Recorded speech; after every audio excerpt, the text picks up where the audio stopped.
Assalamualaikum warahmatullahi wabarakatuh. Alhamdulillahirabbil alamin, wassalatu wassalamu ala asrafil anbiya'i wal mursalin wa ala alihi wa sahbihi ajmain. Amma ba'du. Saudaraku yang dimuliakan Allah Subhanahu wa taala, terdapat dalam surat Al-Baqarah ayat 255, ayat kursi menjadi ayat paling agung dan paling utama di antara ayat lain dalam Al-Quran. Hal ini karena di dalam ayat tersebut terkandung penjelasan mengenai perkara-perkara yang agung dan sifat-sifat Allah yang mulia. Maka sangat dianjurkan bagi umat Islam untuk selalu rutin membacanya setiap hari. Ia berisi penjelasan kalimat tauhid yang darinya terjerumus pendirian dan pegangan seorang muslim sehingga berani menghadapi segala tantangan hidup. Itulah beberapa alasan mengapa ayat kursi cukup sering dibaca oleh umat Islam. Meskipun boleh dibaca kapan saja, rupanya ada 3 waktu utama yang sangat dianjurkan untuk membaca ayat kursi sesuai hadis Rasulullah SAW. Berikut ini 3 waktu terbaik untuk membaca ayat kursi. Yang pertama, setelah sholat 5 waktu. Siapa yang membaca ayat kursi setiap selesai sholat fardu, maka tidak ada yang menghalanginya masuk surga kecuali kematian. Hadis riwayat An-Nasa'i. Bacaan ayat kursi setelah sholat 5 waktu merupakan bagian dari zikir seusai sholat fardu yang dibaca 1 kali berbarengan dengan surat Al-Ikhlas, Al-Falaq, dan An-Nas.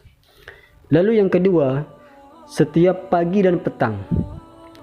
Siapa yang membacanya ketika petang, maka ia akan dilindungi oleh Allah dari berbagai gangguan hingga pagi. Siapa yang membacanya ketika pagi, maka ia akan dilindungi hingga petang. Hadis riwayat Al-Hakim. Bacaan ayat kursi setiap pagi dan petang merupakan bagian dari zikir pagi setelah sholat subuh sampai matahari terbit, dan zikir petang setelah sholat asar hingga sebelum masuk waktu sholat maghrib. Dibacanya cukup 1 kali. Yang ketiga, sebelum tidur. Ketika seorang hamba tidur, maka rentan baginya diganggu oleh jin dan syaitan. Untuk itulah seorang hamba hendaknya rutin membaca ayat kursi saat dia akan tidur. Dengan demikian, maka Allah Subhanahu wa taala akan melindunginya dari jin dan syaitan.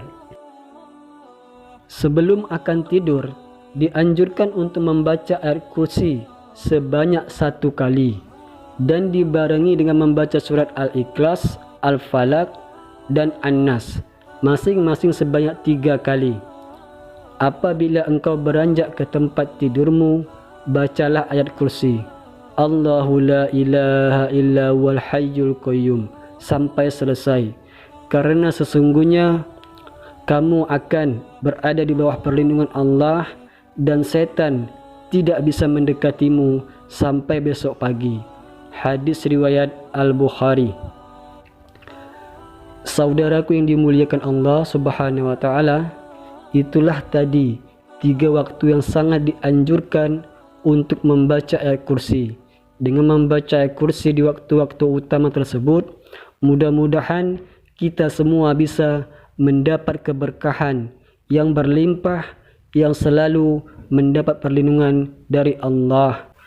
Semoga apa yang saya sampaikan bermanfaat untuk Anda semua. Jika ada kata-kata yang salah, mohonlah dimaafkan. Singkat cerita, wassalamualaikum warahmatullahi wabarakatuh.